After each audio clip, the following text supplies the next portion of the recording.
What's up everyone, it's Sprometheus, and today I have something kind of unique. In fact, on paper it's absolutely a unicorn.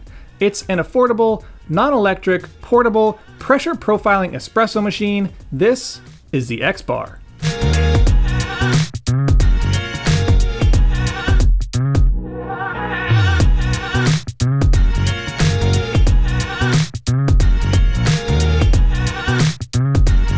Like most reviews that I do, I'm going to take the main features or main claims that the manufacturer puts out about the machine, and I'm going to put them to the test, as well as throw in some of my professional opinions. The Xbar boasts not only true 9-bar espresso extractions, but also, like I said before, full pressure control, the ability to use professional espresso accessories, and provides an affordable, beginner-friendly barista experience. But before I put it through its paces, let's do a quick overview of the unit, its components, and their functions. As we've already seen, the Xbar has a unique and modern looking design.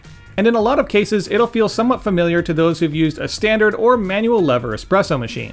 The base is just 3 slabs bolted together, and the group is made up of 4 main components: the pressure booster, the brew head, the portafilter, and the basket. The pressure booster itself contains all the components to make it work. For example, the pressure gauge, which is pretty self-explanatory. This paddle is used to ramp the pressure up, which is pretty straightforward. It'll essentially be how you apply pressure to the water to begin brewing. This is the gas charger holder. It's a removable hollow handle that the container slips into, and as it's screwed in, the container is punctured to create the pressure for your brew. The pressure relief valve does just that. After or during your shot, unscrewing it will result in a drop of internal pressure, and the Schrader valve is here if you want to attach another pressure source like an air compressor or a bike pump. Brewing on the Xbar is as simple as prepping up your coffee just as you would with any other espresso machine. Dialing in the grind and consistent puck prep are of course still key components. Then lock in your portafilter, fill the brew head with hot water, and begin applying pressure. The end result is espresso. But now that we've done a quick overview of the machine, let's properly dig into the pros and cons of the Xbar. To start, I want to talk about what I like about the Xbar. For one, and it's a big one, I love the fact that it's a true 58mm portafilter. So not only can I use my beloved tamper, precision baskets, and distribution tools, but I can also use the handled portafilter from my La Marzocco. And of course, this results in the all-important and often overlooked factor for most espresso machines, what I like to call the barista tingles. Also, its operation is very simple and doesn't require a lot of focus outside of managing the brew pressure and the shot output. It also appears to be built pretty solid, as it did take a bit of a hit during shipping, which dented and knocked the gauge off center, but it still works fine.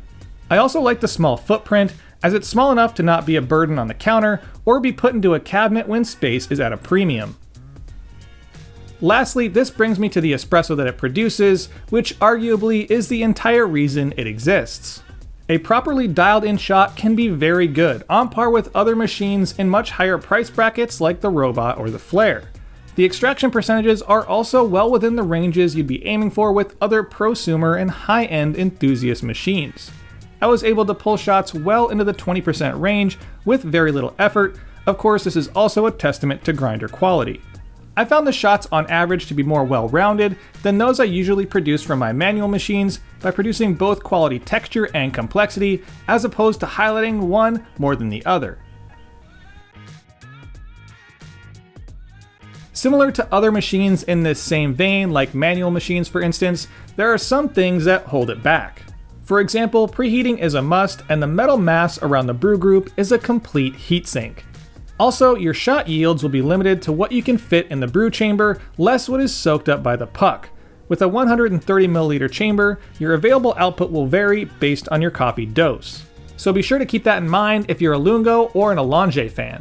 Any remaining unused water in the chamber continues to flow, even when the pressure is ramped off, so it can create a bit of a messy transition from your extraction cup to your catch cup.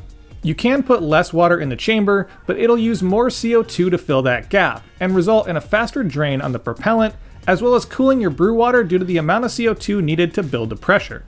And this brings me to the topic of the gas. According to Xbar, it should be capable of getting 8 cups per 8 gram canister. I found it capable of hitting more like 2 to 4, depending on your use of pressure and how full your water chamber is. The other pressure options are more physically demanding like a bike pump, or significantly louder like an air compressor. Personally, I went with the CO2 as it's more portable, quieter, and is the only option that allows for pressure profiling. Speaking of the pressure control, it left a little something to be desired, and if you're expecting full control from 0 to 9 bars, you'll need to realign your expectations a little bit. I found the most control to be between 3 and 6 bars, but as it opens up, the pressure tends to build with or without my input. Lastly, the threads on the pressure booster and the brew head can be a total pain to fit together, allowing the water more time to cool and drip through onto your coffee during the struggle. As you can see, there's a lot to digest here when it comes to giving my final take on this machine, but when it comes to my experience with the Xbar, it leaves me feeling a little conflicted. It does create very good shots, on the level of machines 2, 3, even 4 times its cost. It looks nice on my counter and generally feels well made. But there is part of me that feels like it's more or less a novelty machine than it is a true enthusiast machine.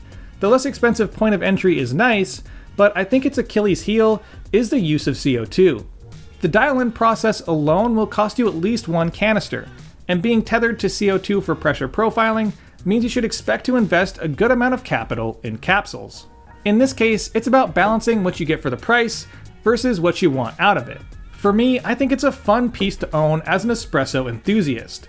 Just one of many pieces of coffee paraphernalia that I'll collect over my lifetime as a coffee nerd. But if you're in the market for something to learn on, something to really cut your teeth with when it comes to understanding espresso, I think there are better options out there than the Xbar.